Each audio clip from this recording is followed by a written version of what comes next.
السلام علیکم ورحمۃ اللہ وبرکاتہ۔ الحمد للہ رب العالمین، واشہد ان لا الہ الا اللہ وحدہ لا شریک لہ، واشہد ان محمدا عبدہ ورسولہ، صلوات اللہ وسلامہ علیہ وعلی آلہ وعلی اصحابہ ومن اہتدی بہدیہ واستنى بسنتہ الی یوم الدین، وبعد۔ معزز ناظرین و مشاہدین و سامعین کرام، شرح عقیدہ واسطیہ پر آپ لوگوں کے سامنے مسلسل یہاں درس ہوتا ہے ہر ہفتے کو۔ اس سے پہلے ہماری گفتگو قرآن کریم کی جو سب سے عظیم آیت ہے، آیت الکرسی، اس کی تفسیر آپ کے سامنے ہم بیان کر رہے تھے، اور یہ جو اس آیت کا حصہ ہے یعلم ما بین ایدیہم وما خلفہم، یہاں تک ہماری گفتگو پہنچی تھی۔ آج انشاءاللہ اس جز اور اس حصے پر ہم آپ کے سامنے گفتگو کریں گے، جس میں اللہ رب العالمین کے علم کو بیان کیا گیا ہے۔ اللہ تعالیٰ کے ارشاد ہے کہ یعلم ما بین ایدیہم وما خلفہم، اللہ تعالیٰ جانتا ہے جو ان کے سامنے ہے اور جو ان کے پیچھے ہے۔ ما بین ایدیہم، جو ان کے سامنے ہے یعنی مستقبل، وما خلفہم، اور جو ان کے پیچھے یعنی ماضی جو گزر چکا، ان تمام چیزوں کا علم اللہ رب العالمین رکھتا ہے۔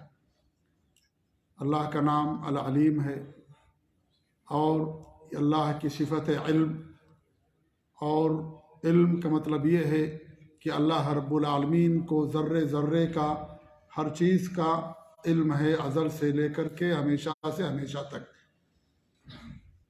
جو چیز ہو گئی اس کا بھی، جو نہیں ہوئی اس کا بھی، کس طریقے سے چیزیں ہوں گی اس کا بھی اللہ رب العالمین کو تمام چیزوں کا علم ہے۔ یہ اللہ رب العالمین کی بڑی عظیم صفت ہے علم، جسے قرآن کی بہت ساری آیتوں میں اور اس طریقے سے حدیثوں کے اندر بیان کیا گیا ہے۔ اللہ رب العالمین پر آسمان و زمین میں، پوری کائنات میں کوئی بھی چیز مخفی نہیں ہے۔ ان اللہ لا یخفی علیہ شیء فی الارض ولا فی السماء، اللہ فرماتا ہے کہ اللہ رب العالمین پر کوئی چیز مخفی نہیں ہے، نہ آسمان میں اور نہ ہی زمین میں۔ حتیٰ کہ اگر کوئی چیونٹی بھی چلتی ہے تو بھی اللہ رب العالمین کو اس کا علم ہوتا ہے، کس طرح چلتی ہے، چاہے کالی رات، اندھیری رات ہو، کالی پہاڑی ہو، کالی چیونٹی ہو، وہ چلتی ہے، اس کے چلنے کی آواز اور حرکت سے بھی اللہ رب العالمین باخبر اور آگاہ ہوتا ہے۔ دنیا کے اندر ایک پتا بھی اللہ رب العالمین کے علم کے بغیر نہیں گرتا ہے، نہ کسی بچے کی ولادت ہوتی ہے، نہ کسی مخلوق کی پیدائش ہوتی ہے، نہ کسی کی موت ہوتی ہے، نہ دنیا کے اندر کوئی بھی چیز ہوتی ہے، ان تمام چیزوں کا علم اللہ رب العالمین کو رہتا ہے۔ اللہ رب العالمین ہر چیز کا علم رکھنے والا، اللہ ہی نے ہمیں اور آپ کو علم دیا ہے اور سکھایا ہے۔ اللہ نے حضرت آدم علیہ السلام کو پیدا کیا تو اللہ رب العالمین نے حضرت آدم علیہ السلام کو تمام چیزوں کے نام سکھائے۔ وعلم آدم الاسماء کلہا، کہ اللہ رب العالمین نے آدم علیہ السلام کو تمام چیزوں کے نام سکھائے۔ تو اللہ ہی سب کو علم دینے والا ہے۔ ہمارے پاس جو بھی علم ہے، چاہے وہ دنیا کا علم ہو، چاہے وہ دین کا علم ہو، یا کسی بھی چیز سے متعلق ہو، ان تمام چیزوں کا دینے والا، سکھانے والا اللہ رب العالمین۔ جب اللہ رب العالمین نے فرشتوں سے سوال کیا، چیزوں کے نام پوچھے، تو انہوں نے کیا کہا؟ سبحانک لا علم لنا الا ما علمتنا، اے اللہ تیری ذات پاک ہے، ہمارے پاس اتنا ہی علم ہے جتنا تو نے ہمیں سکھایا ہے۔ تو ہمارے پاس جو بھی علم ہے سب اللہ رب العالمین کی طرف سے ہے۔ اللہ اگر نہ دے تو ہمیں کسی چیز کا علم نہیں ہوگا، اللہ چاہے تو علم کو چھین لے۔ بہت ساری چیزیں ہم پڑھتے ہیں، یاد رکھتے ہیں، پھر بھول جاتے ہیں۔ اللہ تعالیٰ ہر چیز پر قادر ہے، اور اللہ رب العالمین تمام چیزوں کو سکھانے والا۔ اللہ رب العالمین فرمائے کہ واللہ اخرجکم من بطون امہاتکم لا تعلمون شیئا، کہ اللہ ہی ہے جس نے تمہیں تمہارے ماؤں کے پیٹوں سے پیدا کیا، تمہیں نکالا۔ لا تعلمون شیئا، تمہیں کسی چیز کا علم نہیں تھا۔ بچہ اپنی ماں کے پیٹ سے جاہل پیدا ہوتا، اسے کسی چیز کا علم نہیں ہوتا، اس کے بعد دھیرے دھیرے اس کو علم ہونا شروع ہوتا ہے، اللہ تعالیٰ اسے سکھاتا ہے۔ اور وہ پڑھتا ہے اور سیکھتا ہے تو اللہ تعالیٰ رب العالمین اسے توفیق دیتا ہے اور وہ سیکھتا ہے۔ تو ہر انسان اپنی ماں کے پیٹ سے جاہل پیدا ہوتا ہے۔ ہمارے یہاں بہت سارے قصے ایسے معروف ہیں، مشہور ہیں کہ کوئی پیر صاحب ہیں، کوئی مرشد ہیں، پیدا ہوئے ان کو اتنا صورتیں یاد تھیں، اتنی حدیثیں یاد تھیں۔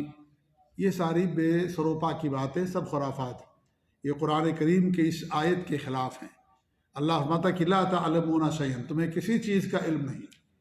جب انسان پیدا ہوتا جاہل ہوتا، اسے کچھ علم نہیں ہوتا، اور یہ کوئی عیب کی بات نہیں ہے۔ اللہ تعالیٰ اسے سکھاتا ہے۔ اللہ نے ہمیں سیکھنے کا حکم دیا کہ علم حاصل کرو۔ اللہ تعالیٰ علم دینے والا، سکھانے والا، لہذا یہ کوئی عیب کی بات نہیں ہے۔ اگر یہ چیز اگر فضیلت کی بات ہوتی تو جتنے بھی انبیاء پیدا ہوئے سب کے سب ہر چیز کے حافظ ہونا چاہیے ان کو۔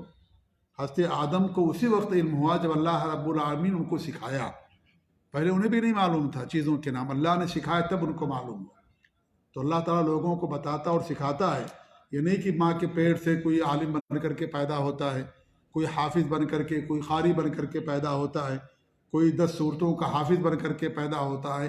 یہ سب ایسی بات نہیں ہے، سب ایسے ہی جھوٹے واقعات ہیں، کہانیاں ہیں جو گڑھ لی جاتی ہیں لوگوں پر دباؤ ڈالنے کے لیے۔ جو معتقدین ہوتے ہیں یا اس طریقے سے جو جن کے ایمان کے اندر، عقیدے کے اندر کچھ کمی ہوتی ہے، ان سے کھلواڑ کرنے کے لیے اس طرح کی باتیں گھڑی جاتی ہیں تاکہ لوگوں پر اس کا اثر ہو اور لوگ ہمارے پیروں کے پاس، مرشدوں کے پاس لوگ آئیں، اس لیے جھوٹے واقعات گڑھے جاتے ہیں۔ اگر یہ چیز ہوتی تو اللہ تعالیٰ اپنے انبیاء کرام کو تمام چیزوں کی تعلیم دے کر کے بھیجتا، لیکن اللہ ان پر وحی نازل کرتا تھا، تب جا کر کے انہیں ان چیزوں کا علم ہوتا تھا۔ ہمارے نبی صلی اللہ علیہ وسلم سے لوگ سوال کرتے تھے اور آپ اللہ کی طرف سے وحی کا انتظار کرتے تھے۔ جب وحی آتی تھی اللہ آپ کو جواب دے دیتا تھا، بتا دیتا تھا، تب آپ ان لوگوں کو بتاتے تھے۔ ہمارے نبی کے پاس ایک صحابی تشریف لائے، انہوں نے سوال کیا کہ کسی نے اگر حج جو کر رہا ہو اور اس کے کپڑے میں زعفران اور خوشبو لگی ہو تو کیا کرے؟ ہمارے نبی خاموش رہے۔ جب آپ کو اس کا علم دے دیا گیا تو آپ نے بولا کہاں وہ آدمی ہیں؟ تو پوچھا آپ نے، تو جب آپ سے کہا گیا کہ وہ فلاں صاحب ہیں، انہیں بلایا گیا، پھر آپ نے ان کو اس مسئلے کا جواب دیا۔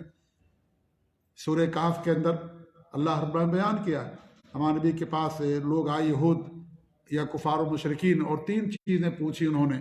اصحاب کہف کے بارے میں پوچھا، اور اس طریقے سے ذوالقرنین کے بارے میں پوچھا، ذوالقرنین کے بارے میں اور بھی ایک سوال کیا انہوں نے، تو ہمارے نبی نے کوئی جواب نہیں دیا۔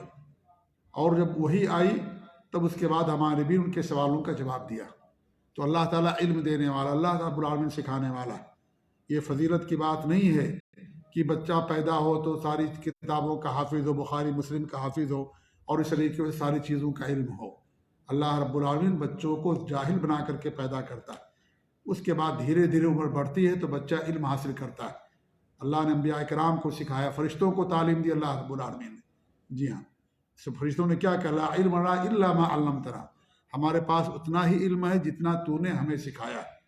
تو علم دینے والا، سکھانے والا، تعلیم دینے والا اللہ رب العالمین کی ذات ہے۔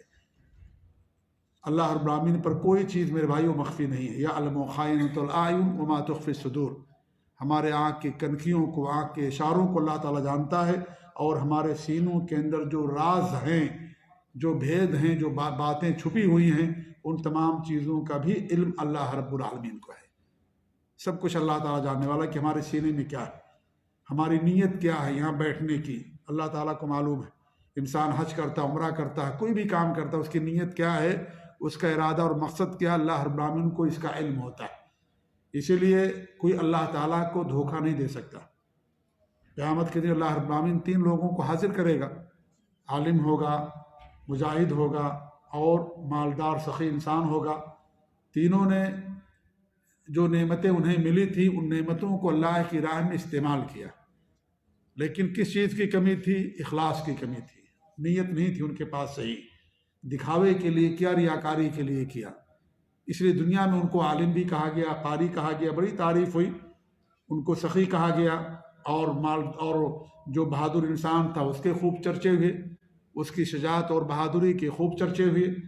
اللہ تعالیٰ قیامت کے دن ان کو حاضر کرے گا اور پوچھے گا کہ ہم نے تم کو نعمتیں دی، تم نے کیا کیا؟ ہر آدمی یہی کہے گا، تینوں یہی کہیں گے کہ ہم نے تیری نعمت کو استعمال کیا، ہم نے لوگوں کو تعلیم دی، قرآن سکھایا، دین کی تعلیم دی، تبلیغ کی، دعوت کی۔ مجاہد کہے گا ہم نے تیرے راستے میں جہاد کیا، سخی اور مالدار کہے گا تیرے مال کو تیری راہ میں خرچ کیا، غریبوں پر خرچ کیا، غریبوں کی مدد کی، یتیموں پر خرچ کیا۔ اللہ تعالیٰ کہے گا تم جھوٹ بولتے ہو، دنیا کے لیے تم نے کیا، ریاکاری اور شہرت کے لیے کیا۔ اللہ تعالیٰ ان سب کو حکم دے گا اور پیشانی کی بل گھسیر کر کے ان سب کو جہنم میں داخل کر دیا جائے گا۔ تو دل میں ہماری کیا، اللہ رب العالمین کو اس کا بھی علم رہتا ہے، ہر چیز کا علم اللہ رب العالمین رکھنے والا ہے۔ تو یہ بڑی عظیم صفت ہے اللہ رب العالمین کی کہ اللہ علام الغیوب ہے، اللہ ہر چیز کا علم رکھنے والا ہے، علام الغیب و شہادہ، غیب اور حاضر ہر چیز کا علم رکھنے والا اللہ رب العالمین۔ اور یہ غیب اللہ کے لحاظ سے نہیں، ہمارے لحاظ سے ہے۔ ہم سے چیزیں اوجھل ہے، اللہ سے کوئی چیز اوجھل نہیں ہے، اللہ سے کوئی چیز مخفی نہیں ہے۔ لا یخفی علیہ شیء فی الارض، اللہ رب العالمین پر کوئی چیز زمین آسمان میں وہ مخفی نہیں ہے۔ یہ ہمارے لیے غیب ہے کیونکہ ہم نے اس کو دیکھا نہیں ہے، اس لیے اس کو غیب کہا گیا، ورنہ اللہ رب العالمین کے لیے کوئی غیب نہیں۔ عالم الغیب و شہادہ، ہمارے سامنے جو چیز حاضر ہے وہ، اور غیب جو ہم سے اوجھل ہے جسے ہم نہیں دیکھتے، ان چیزوں کو غیب کہا جاتا ہے۔ تو اللہ رب العالمین عالم الغیب ہے اور اللہ ہی غیب کا علم رکھنے والا ہے۔ اللہ رب العالمین کے علاوہ کوئی غیب کا علم رکھنے والا نہیں ہے۔ یہ صفت علم الغیب کی اللہ تعالیٰ کے ساتھ خاص ہے۔ اگر کوئی اللہ رب العالمین کے علاوہ کسی اور کے بارے میں عقیدہ رکھتا ہے کہ ان کے پاس بھی علم الغیب ہے، وہ بھی غیب جانتے ہیں، یہ اللہ تعالیٰ کے ساتھ شرک ہے یہ، اور یہ بڑا شرک ہے، اللہ تعالیٰ کے اسماء اور صفات کے اندر شرک ہے۔ یہ اتنا بڑا شرک ہے کہ ایسے عقیدے کا حامل انسان اگر توبہ کیے بغیر مر جائے تو جنت کے اندر نہیں جائے گا۔ وہ یہ شرک اللہ رب العالمین کے ساتھ، یہ عقیدہ رکھنا کہ اللہ کے علاوہ بھی کوئی عالم الغیب ہے، چاہے وہ نبی ہوں، چاہے وہ رسول ہوں، چاہے وہ فرشتے ہوں، چاہے وہ علماء ہوں، پیر و مرشد ہوں، ولی ہوں، کوئی بھی انسان ہو، اللہ رب العالمین کے علاوہ کوئی عالم الغیب نہیں ہے۔ یہ عقیدہ اپنے ذہنوں کے اندر ہم بٹھا لیں۔ ہمارے ملکوں کے اندر کچھ لوگوں کا یہ عقیدہ ہوتا، بہت سارے لوگوں کا، کہ اللہ کے علاوہ بھی لوگ ہیں جو عالم الغیب ہیں، غیب کی باتیں جانتے ہیں جی، اور انہیں تمام چیزوں کا علم ہوتا ہے، کان وما یکون، جو ہو گیا اس کا بھی علم، جو نہیں ہوا اس کا بھی علم، تمام چیزوں کا ان کو علم ہوتا ہے، وہ غیب جانتے ہیں۔ پوری دنیا پر ان کا کنٹرول چلتا ہے، 4 قطب ہیں جو دنیا چلاتے ہیں، اور ان سے پہلے گویا کہ دنیا تھی ہی نہیں، ان سے پہلے بھی دنیا تھی، آج بھی دنیا قائم ہے، لیکن عقیدہ رکھتے ہیں کچھ 4 قطب ہیں اقطاب جن پر دنیا قائم ہے، وہ سب چیزوں کا علم رکھتے ہیں۔ اپنے پیروں کے بارے میں لوگ عقیدہ رکھتے ہیں کہ وہ عالم الغیب ہیں، اور وہ سینے کی باتوں کو بھی جان جاتے ہیں، نعوذ باللہ۔ اس طرح کا عقیدہ رکھنا یہ شرکیہ عقیدہ ہے، کفر کا عقیدہ۔ یہ علم اور یہ صفت اللہ کے علاوہ کسی اور کے لیے نہیں ہے۔ یہ اگر کوئی اللہ کے علاوہ کسی اور کو عالم الغیب مانتا ہے تو اللہ رب العالمین کے ساتھ وہ شرک کرتا ہے۔ اللہ کہتا ہے فَقُلْ إِنَّمَا الْغَيْبُ لِلَّهِ، آپ کہہ دیجئے غیب کا علم صرف اور صرف اللہ کے پاس ہے بس، اور کسی کے پاس غیب کا علم نہیں ہے۔ اس طریقے سے اللہ فرماتا کہ عالم الغیب فلا یظہر علی غیبہ احدا، اللہ ہی عالم الغیب ہے، اللہ رب العالمین اپنے غیب پر کسی کو ظاہر نہیں کرتا، الا من ارتضی من رسول، ہاں جس رسول کو چاہتا ہے بتانا اسے بتا دیتا ہے، جس نبی کو چاہتا ہے بتانا اسے بتا دیتا ہے غیب کی کچھ باتیں، لیکن عالم الغیب اللہ تعالیٰ ہی ہے۔ اسی لیے ہمارے نبی صلی اللہ علیہ وسلم نے بعد میں کچھ چیزیں جو واقع ہوں گی ان کے بارے میں ہمارے نبی نے اطلاع دی ہے، لیکن کیسے اطلاع دی؟ اللہ نے آپ کو علم دیا، وحی کی، اس کے بعد آپ نے اسے لوگوں کو بتایا۔ آپ سے پہلے جو واقعات رونما ہو گئے ان کے بارے میں ہمارے نبی نے خبر دی، بتایا۔ کیسے بتایا؟ اللہ رب العالمین نے آپ کو وحی کی، اللہ نے آپ کو بتایا تو پھر آپ نے لوگوں کو بتایا۔ اسی بات کو اللہ نے بیان کیا کہ عالم الغیب فلا یظہر علی غیبہ احدا الا من ارتضی من رسول، اللہ ہی عالم الغیب ہے، وہ اپنے غیب پر کسی کو ظاہر نہیں کرتا مگر جس رسول کے لیے چاہے، جس سے راضی ہو، جس رسول سے اسے غیب کی باتیں بتا دیتا ہے۔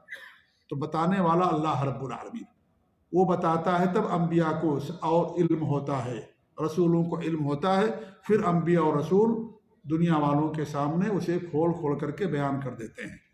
تو اللہ رب العالمین عالم الغیب ہے، ہمارے نبی صلی اللہ علیہ وسلم نے جو کچھ باتیں بتائیں، قیامت کی نشانیاں ہمارے نبی نے بتائیں، قیامت کیسے قائم ہوگی، اور قیامت سے پہلے بہت ساری چیزیں نشانیوں کے طور پر آئیں گی، دجال کا خروج، یاجوج ماجوج کا آنا، سورج کا مغرب سے نکلنا، ہوا کا چلنا، بہت ساری نشانیاں ہمارے نبی نے بتائی ہیں، چھوٹی نشانیاں بھی ہیں، بڑی نشانیاں بھی ہیں۔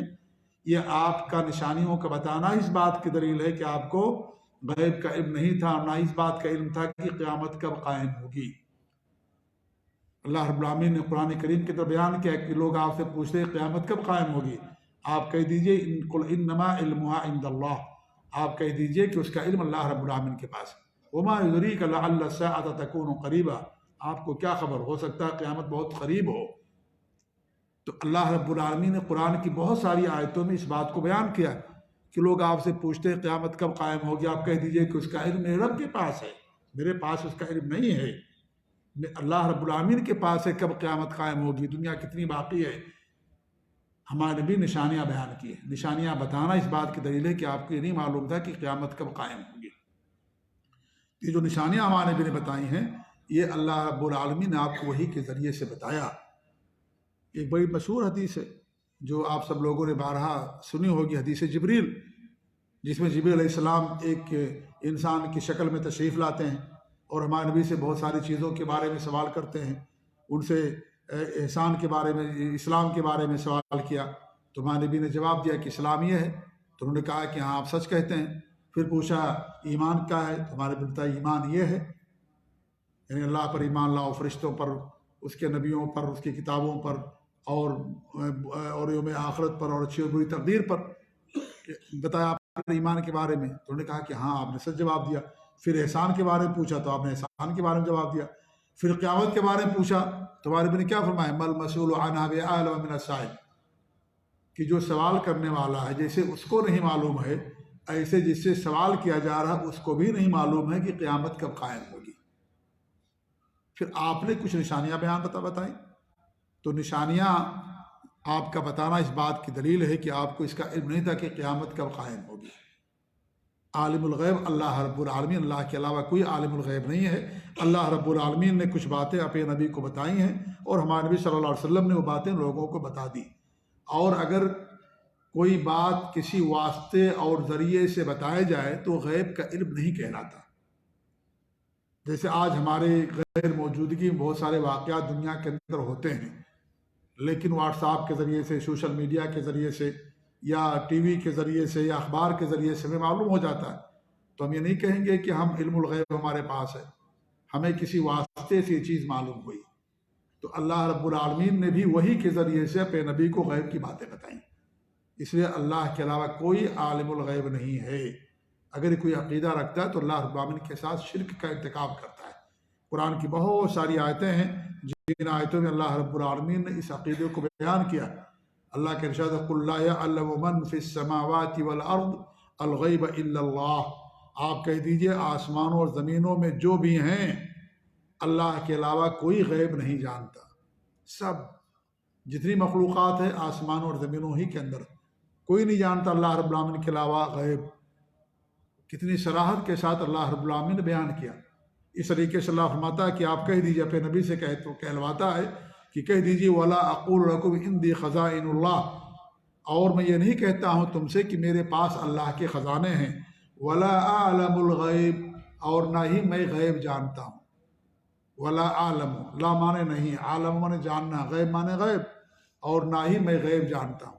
میں کوئی ترجمے میں ہیرا پھیری نہیں کر رہا ہوں، کوئی ترجمہ غلط نہیں کر رہا ہوں، جیسے ہمارے ہاں لوگ ترجمہ غلط کر دیتے ہیں۔ حدیث کچھ ہے، قرآن کی آیت کچھ ہے، اس کا ترجمہ غلط کر دیتے ہیں۔ الفاظ میں تو نہیں کر سکتے کچھ، کیونکہ اگر الفاظ بدل دیں گے تو دنیا پکڑ لے گی کہ بھئی آپ نے قرآن کی آیت تو غلط پڑھ دیا، آپ نے غلط بنا دیا، یہ قرآن کی ایسی آیت ہے ہی نہیں ہے۔ اس لیے آیتوں میں تو کچھ نہیں کر سکتے خرد برد، لیکن معنی کے اندر خرد برد کر دیتے، معنی غلط بیان کر دیتے، غلط ترجمہ، ایسا ترجمہ جو اس کا ہو ہی نہیں سکتا وہ لوگ ترجمہ کر دیتے ہیں۔ کتنی مثالیں اس سے پہلے میں دیتا رہتا ہوں اور آتی رہتی مثالیں، تو اس طریقے سے یہ ہمارے یہاں حرکتیں کی جاتی ہیں۔ تو یہ میں کہہ رہا ہوں کہ میں کوئی غلط ترجمہ نہیں کر رہا ہوں۔ وَلَا أَعْلَمُ الْغَيْبِ، میں نہیں جانتا ہوں غیب۔ کون فرما رہا ہے؟ اللہ کہہ رہا ہے اپنے نبی سے کہ آپ اعلان کر دیجئے کہ میں تو نبی اور رسول ہوں، مجھے غیب کا علم حاصل نہیں ہے۔ اس طریقے سے اللہ فرماتا قل لا املک لنفسی نفعا ولا ضرا، آپ کہہ دیجئے کہ میں اپنے نفس کے لیے نہ نفع کا مالک ہوں نہ ہی نقصان کا مالک ہوں، الا ماشاء اللہ، مگر جو اللہ تعالیٰ چاہے۔ وَلَوْ كُنْتُ أَعْلَمُ الْغَيْبَ، اگر میں غیب جانتا، لَاسْتَكْثَرْتُ مِنَ الْخَيْرِ، میں بہت سارے خیر بٹور لیتا، وَمَا مَسَّنِيَ السُّوءُ، اور مجھے کبھی بھی کوئی تکلیف لاحق نہیں ہوتی۔ اگر مجھے غیب ہوتا، وَلَوْ كُنْتُ أَعْلَمُ الْغَيْبَ، اگر میں غیب جانتا، لَاسْتَكْثَرْتُ مِنَ الْخَيْرِ، تو بہت سارے خیر میں جمع کر لیتا، اکٹھا کر لیتا۔ وَمَا مَسَّنِيَ السُّوءُ، اور مجھے کبھی بھی برائی لاحق یا تکلیف، پریشانی، غم لاحق نہیں ہوتا۔ لیکن مجھے غیب کا علم نہیں ہے۔ ان انا الا نذیر و بشیر لقوم یؤمنون، میں تو ایمان رکھنے والی قوم کے لیے ڈرانے والا اور خوشخبری دینے والا ہوں، جہنم سے ڈرانے والا اور جنت کی بشارت دینے والا۔ جو توحید پر عمل کرے گا، شرک نہیں کرے گا، اس کو جنت کی بشارت دینے والا، اور جو شرک کرے گا، ہمارے اوپر ایمان نہیں لائے گا، اسے جہنم سے ڈرانے والا ہوں۔ یہ میرا کام ہے، یہ مشن اور پیغام ہے جو دے کر کے اللہ رب العالمین نے مجھے بھیجا ہے۔ لہذا میرے پاس غیب کا علم نہیں ہے۔ بہت ساری آیتیں ہیں، کتنی آیتوں کی ہم آپ کے سامنے تلاوت کریں۔ اس طریقے سے اللہ فرماتا قل لا اقول لکم عندی خزائن اللہ ولا اعلم الغیب ولا اقول لکم انی ملک ان اتبع الا ما یوحی الی قل هل یستوی الاعمی والبصیر افلا تتفکرون۔ سورۃ الانعام کی آیت ہے کہ آپ کہہ دیجئے کہ میرے پاس اللہ تعالیٰ کے خزانے نہیں ہیں، اور نہ ہی میں غیب جانتا ہوں، ولا اقول لکم انی ملک، اور نہ میں یہ کہتا ہوں کہ میں فرشتہ ہوں۔ آپ فرشتے نہیں تھے، ملک مانے ہوتے فرشتہ۔ آپ انسانوں میں سے تھے، آپ کے ماں باپ تھے، والدین تھے، آپ کی بیویاں تھیں، آپ کی اولاد تھیں، آپ کے دادا تھے، آپ کے چچا تھے، آپ کی پھوپھیاں تھیں۔ آپ انسانوں میں سے تھے، لیکن تمام انسانوں کے سردار تھے۔ سب سے افضل تھے، سب کے سردار تھے، سب کے پیشوا اور رہبر، لیکن آپ انسانوں ہی میں سے تھے۔ آپ انسانوں کے علاوہ کوئی دوسری مخلوق میں سے نہیں تھے۔ اسے اللہ کہتا کہ آپ کہہ دیجیے کہ ولا اقول لکم انی ملک، میں تو نہیں کہتا ہوں میں فرشتہ ہوں، کہ آپ انسانوں میں سے تھے۔ قرآن کی کتنی آیتوں میں اللہ رب العالمین نے فرمایا کہ آپ کہہ دیجیے قل انما انا بشر مثلکم، آپ کہہ دیجیے میں تم جیسا انسان ہوں۔ کیا فرق ہے؟ یوحی الی انما الہکم الہ واحد، فرق یہ ہے کہ ہمارے پاس اللہ کی طرف سے وحی آتی ہے۔ میں اللہ کا نبی اور رسول ہوں، اللہ مجھے احکام میرے اوپر نازل کرتا ہے، دین نازل کرتا ہے، ان احکامات کو اور اس دین کو میں لوگوں تک پہنچا دیتا ہوں۔ یہ میرا کام ہے۔ ورنہ آپ انسانوں ہی میں سے تھے، جتنے بھی نبی اور رسول آئے سب انسانوں میں سے تھے۔ حضرت آدم پہلے انسان جن کو اللہ رب العالمین نے اپنے دونوں ہاتھوں سے پیدا کیا، اس کے بعد آخری رسول اور نبی جناب عربی محمد رسول اللہ صلی اللہ علیہ وسلم۔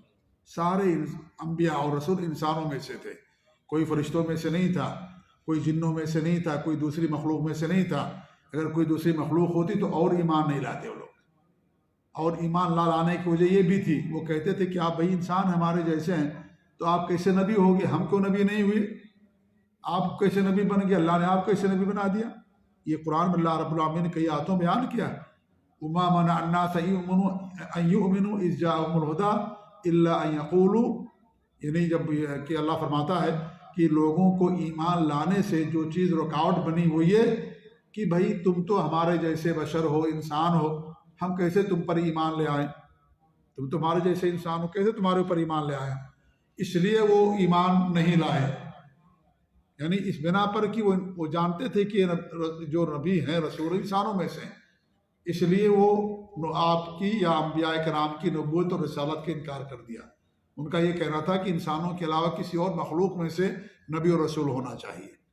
کوئی اور مخلوق ہوتی تو کہتے بھائی تم تو کوئی اور مخلوق ہو، ہمارے تو اور جھمیلے ہیں، ہمارے بیویاں ہیں، بچے ہیں، ہمیں کھانا بھی کھانا ہے، ہمیں پانی بھی پینا ہے، سونا بھی ہے، تکلیفیں بھی آتی ہیں، ہم آپ برابر نہیں ہیں، تو ہم آپ پر کیسے ایمان لے آئیں؟ آپ کے دین کو کیسے ہم قبول کر لیں؟ اسی لیے اللہ رب العالمین کی حکمت کا تقاضا یہ ہوا کہ انسانوں ہی میں سے نبی اور رسول کو بھیجا جائے۔ تو تمام انبیاء انسانوں ہی میں سے تھے۔ اللہ فرماتا کہ آپ کہہ دیجئے وَلَا أَقُولُ إِنِّي مَلَكٌ وَلَا أَقُولُ لَكُمْ إِنِّي مَلَكٌ، میں نہیں کہتا کہ میں کیا ہوں، فرشتہ ہوں۔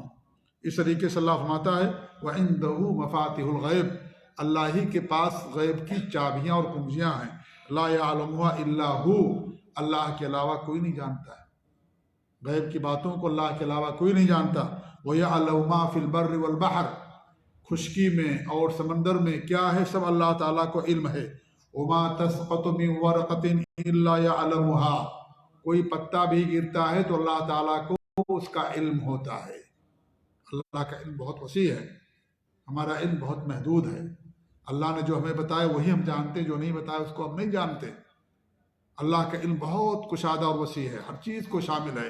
اللہ تعالیٰ کا علم وسع ربی کل شیء علما، اللہ رب ہر چیز کو اپنے علم سے گھیرے ہوئے ہے۔ انہ بکل شیء علیم، اللہ رب العالمین ہر چیز کا علم رکھنے والا۔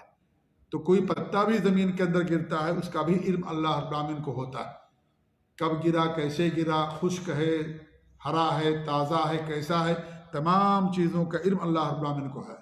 ولا حبۃ فی ظلمات الارض، اور زمین کی تاریکیوں میں کوئی دانہ بھی گرتا ہے تو اللہ رب العالمین کو بھی اس کا علم ہوتا ہے۔ کسان زمین کے اندر دانے بوتا ہے یا کوئی بھی دانہ گر جاتا ہے، اللہ رب العالمین کو بھی تمام دانوں کا، تمام ذرات کا علم رہتا ہے۔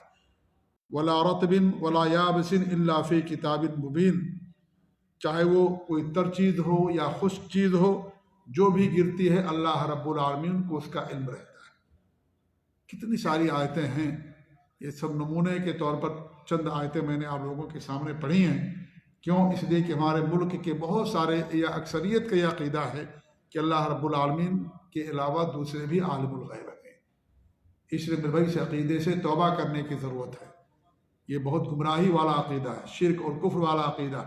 یہاں کے ایک بڑے امام گزرے شیخ ابن عثیمین رحمۃ اللہ علیہ، ان سے لوگوں نے سوال کیا کہ اگر کوئی یہ عقیدہ رکھتا ہو کہ اللہ کے رسول صلی اللہ علیہ وسلم انسانوں میں سے نہیں تھے اور عالم الغیب تھے، غیب کا علم رکھتے تھے اور انسانوں میں سے نہیں تھے، وہ ان کی انسان ہونے کا انکار کرے، تو کیا ایسے آدمی کے پیچھے نماز پڑھنا جائز ہے؟ انہوں نے کہا کہ نہیں جائز ہے، کیونکہ یہ شرک کا عقیدہ، کفر کا عقیدہ ہے۔ کوئی یہ کہے کہ اللہ کے رسول صلی اللہ علیہ وسلم انسان نہیں تھے، کیونکہ قرآن کا انکار ہے۔ قرآن کی اتنی آیتوں میں اللہ نے اس عقیدے کو بیان کیا کہ آپ کہہ دیجئے کہ میں انسانوں میں سے ہوں، اور یہ اللہ نے بیان کیا کہ اللہ کے علاوہ کوئی عالم الغیب نہیں ہے۔ لہذا اگر کوئی عقیدہ رکھتا ہے تو قرآن کا انکار کر دیتا ہے، اور قرآن کا انکار کرنا کیا ہے؟ کفر ہے۔ یہ کفر ہے، یہ قرآن کی آیتوں کا انکار کرنا، اور شرک کا عقیدہ کرتا ہو۔ تو یہ میرے بھائیو اس عقیدے سے توبہ کرنے کی ضرورت ہے۔ جو بدقسمتی کی بات یہ ہے کہ آج بر صغیر ہند و پاک کے اکثر مسلمانوں کے اندر یہ بدعقیدگی پائی جاتی ہے کہ اللہ کے علاوہ بہت سارے لوگوں کو جو ہے عالم الغیب سمجھتے ہیں۔ روافض ہے جو شیعہ ہیں، وہ اپنے اماموں کے بارے میں ان کا عقیدہ یہی ہے، ان کے جو 12 امام معصوم ہیں، عالم الغیب ہیں۔ ایسے جو صوفیہ ہیں، قبر پوجنے والے ہیں اور جو ہے قبروں کی پرستش کرنے والے ہیں، وہ سب عقیدہ رکھتے ہیں اپنے پیروں اور اپنے مرشدوں اور بزرگوں کے بارے میں کہ وہ بھی عالم الغیب ہیں، انہیں بھی تمام چیزوں کا علم رہتا ہے، نبیوں کے بارے میں وہ عقیدہ رکھتے ہیں۔ یہ سب میرے بھائیوں سب قرآن کے خلاف ہے، یہ سب بدعقیدگی ہے، برا عقیدہ ہے، یہ کفر اور شرک کا عقیدہ ہے۔ اس عقیدے کے ہوتے ہوئے کبھی انسان جنت کا حقدار نہیں ہو سکتا جب تک کہ اسے توبہ نہیں کر لے گا۔ یہ چھوٹا موٹا گناہ نہیں ہے، یہ چھوٹا موٹا شرک اور کفر نہیں ہے، بڑا شرک اور بڑا کفر ہے۔ یہ ایسا عقیدہ رکھنے والے کے پیچھے نمازی جائز نہیں ہے، جیسا کہ امام ابن عثیمین رحمۃ اللہ علیہ فرماتے ہیں۔ تو اس طریقے سے قرآن کی کتنی آیتیں، اللہ کے رسول کے زمانے میں کتنے واقعات پیش آئے جس سے معلوم ہوتا ہے کہ ہمارے نبی کو بھی غیب کا علم حاصل نہیں تھا۔ کتنے واقعات پیش آئے ہمارے نبی صلی اللہ علیہ وسلم کے زمانے میں۔ ایک مرتبہ اللہ کے رسول صلی اللہ علیہ وسلم نماز پڑھا رہے تھے اور جوتا پہن کر کے نماز کے دوران جبریل امین آئے اور اطلاع دی، کہا کہ آپ کے جوتے کے اندر گندگی لگی ہوئی ہے۔ تو آپ نے جوتا نماز کے دوران نکال دیا، ایک سائڈ رکھ دیا۔ صحابہ کرام نے دیکھا کہ بھائی ہمارے نبی صلی اللہ علیہ وسلم جوتا نکال رہے ہیں، تو صحابہ کرام نے بھی اپنے جوتے نکال دیے، جوتے پہنے ہوئے تھے، کیونکہ جوتوں کے اندر پہننا بھی نماز پڑھنا جائز ہے۔ ہمارے بھی پڑھتے تھے، جوتوں کے اندر نماز پڑھنا شرط ہے کہ جوتا پاک صاف ہو، تو اس کے اندر نماز پڑھنا جائز ہے، ٹھیک ہے۔ اس کا مطلب یہ نہیں ہے کہ جو ہے آپ جیسے مان لیجیے کارپیٹ، قالین اور قیمتی چیز قالین ہوتا ہے، وہاں آپ جوتا پہن کر کے چلے جائیں اور نماز پڑھنا شروع کر دیں تو فتنہ بن سکتا ہے، اس سے بچنا چاہیے۔ آپ جیسے مان لیجیے آپ جا رہے ہیں عمرہ کرنے کے لیے، حج کرنے کے لیے، کہیں سفر میں آپ ہیں اور دیکھیں میدان ہے، چٹیل یا صحرا ہے، آپ جوتا پہنے ہوئے، چپل پہنے نماز پڑھ لیجیے۔ ہمارے بھی پڑھتے تھے، سنت ہے ہمارے بھی کی، لیکن اگر قالین بہت عمدہ اور صاف ستھری ہے، اور چونکہ ہمارے ملک کے لوگوں کو اس کا علم بھی نہیں ہے، اگر آپ وہاں اس طریقے سے کریں گے تو کیا ہوگا؟ آپس میں اختلاف ہوگا، اور ساتھ ہی ساتھ جو ہے فتنہ پیدا ہو سکتا ہے، آپس میں لڑائی اور جھگڑا ہو سکتا ہے. اس لیے اس سے بچنا چاہیے انسان کو. لیکن بطور علم میں بتا رہا ہوں کہ اللہ کے رسول صلی اللہ علیہ وسلم نے کیا کیا، اپنے جوتے کو سائڈ کر دیا. صحابہ کرام بھی جوتے نکالنے لگے. پھر ہمارے نبی صلی اللہ علیہ وسلم نے سلام پھیرا، تو سلام پھیرنے کے بعد پوچھا بھائی کیوں جوتا نکالا تم لوگوں نے، آپ لوگوں نے؟ تو انہوں نے کہا کہ آپ کو دیکھا نکالتے، اس لیے ہم نے بھی نکال دیا، ہمیں کیا معلوم، ہم آپ کی اقتدا کر رہے ہیں، آپ کی پیروی کر رہے ہیں. اسے اتباع کہا جاتا ہے، اسے پیروی کہا جاتا ہے. نبی جو کریں گے ہم بھی وہی کریں گے. نبی نے کیا، ان کو نہیں معلوم تھا کہ وجہ کیا ہے، نبی نے کیا ہم بھی وہی کریں گے. آج کتنا ایسے اعمال ہیں ہم بتاتے ہیں کہ ہمارے نبی نے کیا، لیکن ہم نہیں کرتے. ہمارے امام صاحب نے نہیں کیا، ہمارے فلانے نے نہیں کیا، ہمارے باپ دادا نہیں کرتے ہیں، ہمارے معاشرے میں اس کے اوپر عمل نہیں ہے. یہ کوئی باپ دادا فلانے نہیں جائیں گے.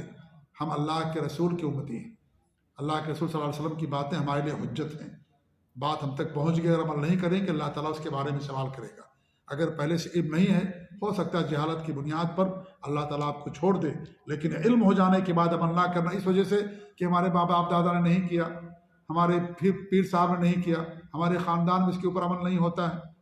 تو کیا بھائی شریعت پر عمل کرنے کے لیے خاندان کی موافقت چاہیے؟ خاندان بڑا ہے، شریعت بڑی ہے. خاندان تو آج کا، شریعت اللہ کے رسول کے زمانے سے. کس پر آپ عمل کریں گے؟ ظاہر بات شریعت پر عمل کیا جائے گا. اور یہی بات ہر امام نے کہی ہے. ہر امام نے اسی بات کی تعلیم دی ہے کہ جب تمہیں حدیث مل جائے، صحیح حدیث، وہی میرا مذہب ہے. میری بات کو دیوار پر مار دینا. امام ابو حنیفہ نے فرمایا، امام مالک نے فرمایا، امام احمد بن حنبل نے فرمایا، امام شافعی نے فرمایا، امام اوزاعی نے، امام سفیان ثوری نے، بڑے بڑے جو ائمہ گزرے سب نے یہ بات فرمائی کہ میری بات اگر حدیث کے خلاف ہو تو میری بات کو دیوار پہ مار دینا، میری بات پر عمل مت کرنا. میں آج کچھ کہتا ہوں، کل اس سے رجوع کر لیتا ہوں. کون کہتا ہے یہ؟ امام ابو حنیفہ رحمۃ اللہ فرماتے ہیں. امام ابو حنیفہ نے اپنے شاگردوں کو منع کر دیا تھا کہ میری تمام باتوں کو مت لکھا کرو. آج میں کچھ کہتا ہوں، کل اس سے رجوع کر لیتا ہوں، اس لیے میری باتوں کو مت لکھا کرو. میں جہاں سے علم حاصل کرتا ہوں تم بھی علم حاصل کرو. اسی لیے ان کے شاگرد کی جب ملاقات ہوئی امام مالک رحمۃ اللہ علیہ سے، تو انہوں نے بہت سارے مسائل کو چھوڑ دیا. امام ابو حنیفہ کے شاگردوں نے 3/3 مسئلے میں اپنے امام سے اختلاف کیا. خود امام ابو حنیفہ رحمۃ اللہ علیہ جب انہیں حدیث پہنچتی تھی تو حدیث کے مطابق فتویٰ دیتے تھے اور اپنی بات سے رجوع کر لیا کرتے تھے. یہی ہمارا بھی آپ کا شیوا ہونا چاہیے. تمام ائمہ کرام کا یہی شیوا تھا، یہی ان کی تعلیم رہی ہے. امام شافعی فرماتے ہیں کہ میں اپنی زندگی میں بھی اور مرنے کے بعد بھی ان تمام باتوں سے بری ہوں جو حدیث کے خلاف ہے. تمام باتوں سے جو میری بات میں نے کہی ہے اور وہ حدیث کے خلاف ہے، اسے رجوع کرتا. اس لیے امام شافعی کا 2 مذہب ہے، ایک پرانا اور ایک نیا. پرانا مذہب جب وہ عراق میں تھے، کہاں تھے؟ عراق میں. تو وہ وہاں جو سیکھا انہوں نے اس کے مطابق فتویٰ دیا. جب مصر کے اندر آئے اور جب امام احمد بن حنبل سے ان کی ملاقات ہوئی، امام احمد بن حنبل ان کے شاگرد بھی ہیں اور کہا کرتے تھے علم ان سے حاصل کرو، احمد بن حنبل رحمۃ اللہ علیہ سے. امام شافعی کہا کرتے تھے. تو ان سے جب ملاقات ہوئی تو ان کا اکثر اقوال پرانے قول کے خلاف تھے. اسی ان کے بارے میں کہا جاتا ہے کہ پرانا قول ان کا یہ ہے، نیا قول یہ ہے. نیا قول حدیث کے معافی، جو ان کو حدیث ملی، پرانے قول کو انہوں نے چھوڑ دیا. تو ائمہ کرام نے اس طریقے سے کہا، سب نے ایسی باتیں کہی ہیں. تو اس لیے میرے بھائیوں، یہی ہمارا بھی عمل ہونا چاہیے کہ حدیث سے جو چیز ثابت ہو جائے ہم اس پر عمل کر لیں، اور چاہے اس پر کسی نے عمل کیا ہو نہ عمل کیا، اس پر عمل کرنے کے لیے ضروری نہیں ہے کہ کسی نے عمل کیا، اس کا صحیح ہونا حدیث صحیح ہے، خلاص ہمارے لیے کافی ہے. تو میں بتائیے رہا تھا بخاری کی حدیث ہے وہ کہ تمام صحابہ نے جوتے نکال دیے. تو ہمارے بھی نے فرمایا کہ نہیں، میرے پاس جبریل امین آئے، انہوں نے یہ کہا کہ تمہارے جوتے میں گندگی لگی ہوئی ہے. اب آپ یہ بتائیے کہ اگر ہمارے نبی عالم الغیب ہوتے تو گویا کہ آپ نے جانتے بوجھتے عمدن ناپاک جوتوں کے اندر لوگوں کو نماز پڑھا دیا. جانتے تھے کہ جوتے میں گندگی لگی پھر بھی نماز پڑھا دی. یہی تو بات ہوئی نا. اگر ہم کہیں عالم الغیب ہیں، اللہ رب العالمین نے آپ کو بتایا تب آپ کو اس کا علم ہوا کہ ان کے جوتے میں گندگی لگی ہوئی ہے. آپ متنبع نہیں ہوئے، نہیں دیکھ سکے. انسان اگر جوتا پہن کر کے نماز پڑھ رہا مان لیجیے اور گندگی لگی ہوئی نہیں معلوم اس کو، تو اللہ تعالیٰ اسے معاف کر سکتا ہے کیونکہ اس کو نہیں معلوم. لیکن جان بوجھ کر کے تو اس کی نماز نہیں ہوگی. تو اس طریقے سے انہوں نے جوتا نکال دیا، تمام صحابہ نے جوتا نکال دیا. یہ واقعہ دلالت کرتا ہے کہ اللہ کے رسول صلی اللہ علیہ وسلم کو غیب کا علم حاصل نہیں تھا۔ ہمارے نبی کے پاس چند قبیلے کے لوگ آئے اور انہوں نے کہا کہ ہم مسلمان ہو گئے ہیں، ہمارے پاس علماء بھیج دیجئے جو ہمیں دین کی تبلیغ کریں، دین کی جو ہے دین سمجھائیں۔ تو آپ نے 70 قراء کو بھیجا تھا، 70 علماء کو، کیونکہ دین کی دعوت کون دے گا؟ علماء دیں گے، جو علماء ہیں وہ دین کی دعوت دیں گے، جاہل لوگ دین کی دعوت نہیں دیں گے۔ پہلے علم حاصل کیجئے، علم ہو جائے اس کے بعد دعوت دیجئے، اس پر عمل کیجئے، اس کے بعد دعوت دیجئے۔ تو دعوت کا کام علماء کا ہے، جیسے علاج کرنا ڈاکٹروں کا کام ہے، جیسے گھر کی پلاننگ کرنا، نقشہ بنانا انجینئر کا کام ہے۔ میں طالب علم ہوں، میں نقشہ نہیں بنا سکتا گھر کا۔ ہاں اگر کوئی عالم بھی ہے، انجینئر بھی ہے، اس کی بات الگ ہے، وہ کر سکتا ہے کہ نہیں؟ لیکن دین کے علم میں اس کا علم نہیں سکھایا جاتا ہے۔ تو جو انسان جس فن کا ماہر ہوتا ہے، انسان اسی سے جا کر کے علم حاصل کرتا ہے۔ آپ کو علاج کرانا ڈاکٹر کے پاس جائیں گے، حکیم کے پاس جائیں گے، کسی ایسے آدمی کے پاس نہیں جائیں گے جو ڈاکٹر نہ ہو، جو نہ جانتا ہے علاج کرنا۔ ایسے دین کے جو ڈاکٹر ہیں، حکیم، ان کے پاس آپ کو آنا ہے، علماء سے۔ تو آپ صلی اللہ علیہ وسلم علماء کو بھیجتے تھے۔ ہمارے نبی کے پاس لوگ آتے تھے، ایک ایک مہینہ تک آپ ان کو روک لیتے تھے، 6 مہینہ روک لیتے تھے آپ صلی اللہ علیہ وسلم۔ آپ ان کو دین کی تعلیم دیتے تھے، اور جب مضبوط ہو جاتے کہتے جاؤ اپنے علاقے کے لوگوں کو علم دو، انہیں تعلیم دو۔ پہلے آپ ان کو سکھاتے تھے۔ مالک بن حویرث ایک صحابی ہیں جنہوں نے نبی صلی اللہ علیہ وسلم کی نماز کا طریقہ بڑی تفصیل کے ساتھ بیان کیا۔ ہمارے نبی کے ساتھ کئی مہینہ رہے، اور جب چند مہینے گزر گئے تو ہمارے نبی نے کہا لگتا ہے کہ آپ لوگوں کو اپنے گھر کی یاد آ رہی ہے، بال بچوں کی یاد آ رہی ہے، خاندان کی یاد آ رہی ہے، لہذا آپ لوگ جائیے۔ پھر آپ نے ان کو بہت ساری باتیں سکھائیں، تو باقاعدہ رہ کر کے نبی کے ساتھ سیکھتے تھے۔ صفہ معلوم ہے نہیں آپ لوگ؟ تو سعودی عرب کے اندر جبیل میں ہیں، عمرہ کرنے گئے کہ نہیں گئے؟ جاتے رہتے ہیں وہاں پر۔ صفہ ہے کہ نہیں صفہ؟ صحابہ صفہ کا مطلب کیا ہے؟ صفہ ایک چبوترے کا نام ہے، وہاں پر صحابہ کرام بیٹھتے تھے جو علم حاصل کرتے تھے، مسلمان ہوتے تھے، جن کا کوئی نہیں رہتا تھا، ہجرت کر کے آتے تھے مدینہ کے اندر، وہیں بیٹھتے تھے، وہیں علم حاصل کرتے تھے، ان کو اصحاب صفہ کہا ہے۔ انہیں میں سے ابو ہریرہ رضی اللہ تعالیٰ عنہ بھی ہیں۔ تو علم حاصل کرتے تھے، اس کے بعد لوگوں کو جا کے بتاتے تھے۔ تو دعوت کی ذمہ داری کن کی؟ علماء کی ہے۔ جو علماء ہوں گے وہ دین کی دعوت دیں گے۔ ہاں چھوٹی موٹی جو بات ہے اس میں انسان کہہ سکتا ہے، جیسے مان لیجیے آپ راستے سے گزر رہے ہیں، لوگ آپ دکھائی دے رہے بات کرتے ہوئے، ارے بھائی اذان ہوگی چلیے نماز پڑھنے کے لیے، یہ بھی دعوت ہے، یہ تو انسان کر سکتا ہے۔ لیکن تفصیل کے ساتھ درس دینا، دین کی دعوت دینا، مسئلے مسائل بتانا، اور یا اس طریقے سے فتوے دینا، تفصیل کے ساتھ بتانا، یہ علماء کا کام ہوتا ہے۔ جی ہاں، اتنا تو ہر آدمی رات بخار آ گیا پیناڈول کھا لیجئے، تو کیا پیناڈول اگر کوئی بتا دے گا تو ڈاکٹر ہو جائے گا؟ وہ ڈاکٹر نہیں ہوگا، ہے کہ نہیں ہے؟ تو اتنی بات تو ہر انسان جانتا ہے۔ نماز کا وقت ہو گیا، چلیے بھائی نماز پڑھنے کے لیے، ہے کہ نہیں ہے؟ نماز کا وقت ہو گیا، نماز پڑھنے کے لیے چلیے۔ یا اس طریقے سے روزے کا وقت ہے، یا کوئی بیڑی سگریٹ پی رہا، بھائی مت پیجئے، یہ حرام ہے بیڑی سگریٹ پینا۔ تو انسان کچھ چیزیں بنیادی بات ہے، اس کا علم انسان کے پاس رہتا ہے، تو انسان اس کو کہہ دیتا، تو یہ نہیں کہ اس کو دائی نہیں کہا جائے گا کہ دائی اللہ ہو گیا وہ۔ جی دائی کا کام کرنے کے لیے، اس منصب پر فائز ہونے کے لیے اللہ تعالیٰ کے دین کا علم حاصل کرنا ضروری۔ تو آپ نے 70 قراء، 70 علماء کو بھیجا۔ کتنے علماء کو؟ 70 علماء کو۔ ان لوگوں نے کیا کیا؟ راستے میں بدعہدی کی، بے وفائی کی، سب کو شہید کر دیا، سب کو قتل کر دیا۔ آپ نے پورے 1 مہینے تک ان لوگوں پر بد دعا فرمائی۔ رول اور زکوان اور عشیہ، یہ 3 قبیلے کے لوگ، سے بخاری وغیرہ کی حدیث ہے۔ پورے 1 مہینہ فجر سے لے کر کے عشاء تک 5 نمازوں میں، جہری نماز ہو کہ سری نماز ہو، ہر نماز کے آخری رکعت کے رکوع کے اندر، رکوع کے بعد آپ نے ان پر بد دعا فرمائی پورے 1 مہینے تک۔ اب آپ سوال میں کرتا ہوں کہ کیا اگر ہمارے نبی عالم الغیب تھے تو اتنا تو معلوم ہونا چاہیے تھا نا کہ یہ لوگ بدعہدی کریں گے، لوگ جھوٹ بول رہے ہیں، اسلام یہ لوگ نہیں لائے ہیں، مسلمان نہیں ہوئے ہیں، ہمارے صحابہ کو شہید کر دیں گے، قتل کر دیں گے۔ اتنا تو معلوم ہونا چاہیے تھا نا جب آپ عالم الغیب تھے، لیکن نہیں آپ کو معلوم پڑا، کیونکہ آپ کے پاس علم الغیب نہیں تھا۔ اللہ کے پاس ہی علم الغیب ہوتا ہے۔ آپ نے ان پر بد دعا فرمائی۔ ہمارے نبی کو طائف میں کتنا تکلیف پہنچائی گئی، احد میں کتنی تکلیف پہنچی ہے طائف کے اندر، لیکن آپ نے ان پر بد دعا نہیں کیا۔ لیکن 70 صحابہ کرام شہید ہوئے جو علماء تھے، قرآن کے حافظ تھے، علماء تھے۔ آپ بہت بد دل ہوئے، بہت پریشان ہوئے، اور آپ نے باقاعدہ ان پر بد دعا فرمائی، پورے 1 مہینے تک بد دعا فرمائی۔ تو اس واقعے کے اندر بھی دلیل ہے کہ اللہ کے رسول صلی اللہ علیہ وسلم کو غیب نہیں معلوم تھا۔ کتنے واقعات، بڑی حدیثیں پڑھی ہیں، نبی کی زندگی کے واقعات پڑھیے. فتح خیبر کے موقع پر ایک یہودی عورت نے دعوت دی، اس کے اندر زہر ملا دیا اور آپ کو دعوت دی. ایک صحابی بھی آپ کے ساتھ گئے، وہ صحابی کھانا کھائے، ان کی وفات ہو گئی. ان کا نام تھا معرور بن سوید رضی اللہ تعالیٰ. ان کی وفات ہوگی زہر کھانے سے. لیکن اللہ رب العالمین نے اپنے نبی کی حفاظت فرمائی اور زہر کا اثر تو ہوا، لیکن آپ جو ہے باحیات رہے، لیکن وہ اثر زہر کا آپ کو موت تک رہا.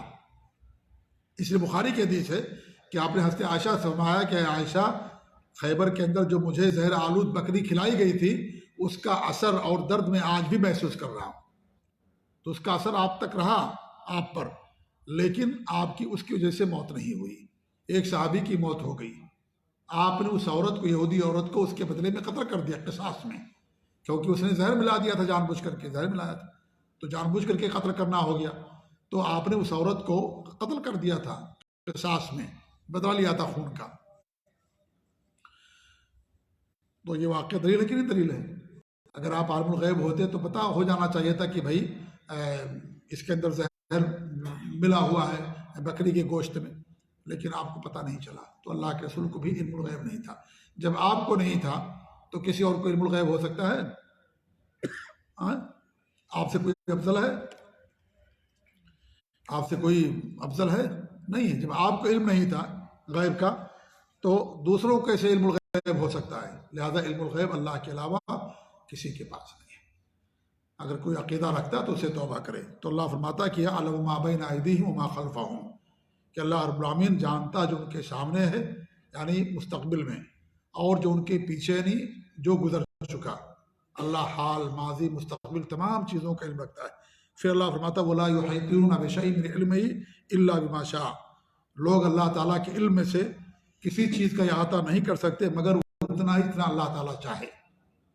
اللہ نے جو علم دے دیا ہمیں اس کا علم ہے، جو اللہ نہیں دیا ہمیں اس کا علم نہیں ہے. بہت ساری چیزوں کا علم ہمارے پاس نہیں ہے. اللہ کے بے شمار نام ہیں، ہم اللہ تعالیٰ کے تمام ناموں کو نہیں جانتے. اللہ رب العالمین کی جو صفات ہیں ان کی کیفیت کا ہمیں علم نہیں ہے. اللہ کی بے شمار صفات کا ہمیں علم نہیں ہے کہ نہیں ہے؟ نہیں ہمیں معلوم کہ اللہ رب العالمین عرش پر کیسے مستوی ہے، یا اس طریقے سے اللہ رب العالمین آسمان دنیا پر نزول فرماتا ہے تو کیسے نزول فرماتا ہے. صفات کی کیفیت کا ہمارے پاس علم نہیں ہے. برزخ ہے، مرنے کے بعد کی جو زندگی ہے قیامت سے پہلے اس کو برزخی زندگی کہا جاتا ہے. اس کی کیفیت کے بارے میں ہمیں کوئی علم نہیں ہے. جنت اور جہنم کے بارے میں دیکھیے، جنت کیسی ہوگی، اس کی صفت اور اس کی کیفیت ہم اس کو نہیں بتا سکتے. کہ جو نعمتیں ملیں گی، اللہ فرماتا ہے کہ کسی انسان کے دل پر وہ گزرا ہی نہیں ہوگا، وہ سوچ بھی نہیں سکتا کہ اسی نعمتیں انسان کو جنت کے اندر ملیں گی. تو بہت ساری چیزوں کا علم ہمارے پاس نہیں ہے. 1,24,000 انبیاء اور رسول دنیا کے اندر آئے. کتنے نبیوں کا ہمیں نام معلوم ہے؟ 25 نبیوں کا. باقی اور نبیوں کا نام ہم کو نہیں معلوم اور نبیوں کا. کتنے فرشتے ہیں دنیا کے اندر ہم اور آپ نہیں جانتے. جتنے انسان اس سے زیادہ فرشتے ہیں. ہر انسان کے پاس 2 فرشتے ہیں. کتنے فرشتوں کا نام ہمیں معلوم ہے؟ 6-7 فرشتوں کا. باقی اور فرشتوں کا نام ہم کو نہیں معلوم. کیا ہے معلوم؟ نہیں معلوم فرشتوں کا نام. چند: جبرائیل، اسرافیل، میکائیل، منکر، نکیر، 4 ہو گئے. اور کیا نام؟ ملک الموت، موت کا فرشتہ. بس یہی 4-5 فرشتوں کے نام معلوم. باقی اور فرشتوں کا ہمیں نام ہی نہیں معلوم. لیکن کتنے فرشتے ہیں؟ بے شمار. اللہ کے رسول کی حدیث ہے کہ جو کیا نام ہے خانہ کعبہ ہے، ٹھیک اوپر اس کی سیدھائی میں جو ہے اللہ تعالیٰ کی بات کرنے کے لیے آتے ہیں فرشتے، جو ان کا کعبہ ہے جیسا کہ کہا جاتا ہے. اور 70,000 فرشتے ڈیلی آتے ہیں. 70,000 فرشتے روزانہ. اور جو آ جاتا ہے اس کو پھر قیامت تک دوبارہ موقع نہیں ملتا ہے. اتنے فرشتے ہیں. آپ سوچئے کتنے فرشتوں کی تعداد ہوگی، ہمیں نہیں معلوم ہے. جی. وَمَا يَعْلَمُ جُنُودَ رَبِّكَ إِلَّا هُوَ. تیرے رب کی جو لشکر ہے اس کا علم اللہ رب العالمین کے علاوہ کسی کے پاس نہیں. تو اللہ ہمارے پاس بہت کم علم ہے، پھر بھی ہم بہت ناز اور فخر کرتے ہیں، لیکن حالانکہ حقیقت ہے کہ ہمارے پاس بہت معمولی علم ہے. اللہ وَمَا أُوتِيتُم مِّنَ الْعِلْمِ إِلَّا قَلِيلًا وَيَسْأَلُونَكَ عَنِ الرُّوحِ قُلِ الرُّوحُ مِنْ أَمْرِ رَبِّي وَمَا أُوتِيتُم مِّنَ الْعِلْمِ إِلَّا قَلِيلًا. لوگ آپ سے روح کے بارے میں پوچھتے ہیں، آپ کہہ دیجئے کہ میرے پاس جو ہے کہ روح میرے رب کا حکم ہے، معاملہ ہے، اور تمہیں بہت کم اس کا علم دیا گیا۔ روح ہمارے جسم کے اندر، لیکن ہمیں روح کے بارے میں کچھ نہیں معلوم، اس کا رنگ کیسا ہے، کس طریقے سے، اس کی ماہیت کیا ہے کہ نہیں ہے؟ ہوائیں چلتی ہیں، ہوا کا رنگ کیا ہمیں نہیں معلوم، کچھ نہیں جانتے ہم۔ بہت ساری چیزیں ایسی ہیں جو انسان دیکھتا ہے یا انسان اس کو محسوس کرتا ہے، لیکن اس کے بارے میں علم نہیں رکھتا۔ تو اللہ رب العالمین نے جو کچھ ہمیں بتایا اتنا ہی ہمیں علم ہے۔ وَلَا يُحِيطُونَ بِشَيْءٍ مِّنْ عِلْمِهِ إِلَّا بِمَا شَاءَ، مگر اللہ جو چاہے اتنا ہی علم ہمارے پاس ہوتا ہے۔ تو اللہ کی صفات کے بارے میں، اللہ کی صفات کی کیفیات کے بارے میں، قبر کے بارے میں، برزخ کے بارے میں، پرسرات کے بارے میں، ہاں پرسرات ہے، ایمان ہے، اس کی صفت بیان کی گئی، لیکن کیفیت نہیں انسان بیان کر سکتا کیونکہ غیب سے متعلق ہے۔ تو غیب سے متعلق جو چیزیں ہیں ان کی کیفیات کا علم انسان کے پاس نہیں ہوتا۔ تو انسان کے پاس بہت کم علم ہے، اتنا جتنا اللہ رب العالمین انسان کو دیا ہے۔ دین کے بارے میں جو اللہ نے دین بھیجا اس کا علم ہے، اس میں بھی کوئی کسی کے پاس کم علم ہے، کسی کے پاس زیادہ علم ہے۔ وَفَوْقَ كُلِّ ذِي عِلْمٍ عَلِيمٍ، ہر علم والے کے اوپر ایک علم والا ہوتا ہے۔ دین اللہ نے کھول کر کے بیان کر دیا، جن چیزوں کی ہمیں ضرورت ہے دین میں عمل کرنے کے تعلق سے، شریعت کے تعلق سے، ان تمام چیزوں کا علم اللہ نے سب کو دے دیا ہے، بتا دیا۔ اب کوئی حاصل کرے تو ٹھیک ہے، قرآن کے اندر موجود ہے، حدیثوں کے اندر موجود ہے، صحابہ کے اقوال کے اندر موجود ہے، وہ ساری چیزیں جو دین سے متعلق ہیں۔ لیکن جو غیبیات ہیں، جو ہماری زندگی کے بعد آنے والے واقعات ہیں، جو غیب سے متعلق ہیں، ان چیزوں کی کیفیات کا علم ہمارے پاس نہیں ہے۔ جو گزر گئے ان کے بارے میں بھی ہمارے پاس علم نہیں ہے۔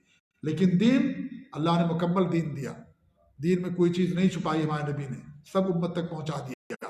وہ کامل دین ہے، قرآن و سنت کے اندر موجود ہے۔ وہ جو اس کو حاصل کرے گا اللہ تعالیٰ اسے دے گا، جو نہیں حاصل کرے گا اس کے پاس نہیں ہوگا۔ تو یہ ہے کہ اللہ رب العالمین نے جتنا علم دیا ہے، جتنا چاہتا ہے اتنا ہی انسان کے پاس علم ہوتا ہے۔ تو اللہ رب العالمین علیم و خبیر ہے، ہر چیز پر قادر ہے۔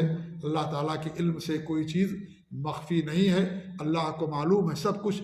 آپ یہاں بیٹھے ہیں کس مقصد کے لیے ہیں، کس کا کیا نام ہے، کون کہاں پیدا ہوا، کہاں اس کی وفات ہوگی، ہر چیز ایک جز کا، جزیات اور تفصیلات، ذرے ذرے کا، تمام چیزوں کا اللہ رب العالمین کو علم ہے۔ اللہ کا علم وسیع ہے، غیر محدود ہے۔ تو یہ آج کے درس میں اللہ تعالیٰ کے علم کے تعلق سے ہم نے جانا۔ اللہ سے دعا کہ اللہ رب العالمین ہمیں اپنے دین کا علم حاصل کرنے کی توفیق دے، اور جو کچھ سیکھیں اللہ تعالیٰ اس پر عمل کرنے کی توفیق دے۔ آمین۔ وجزاکم اللہ خیر، وصلی اللہ علیہ محمد وعلی آلہ وصحبہ اجمعین، والسلام علیکم ورحمۃ اللہ وبرکاتہ۔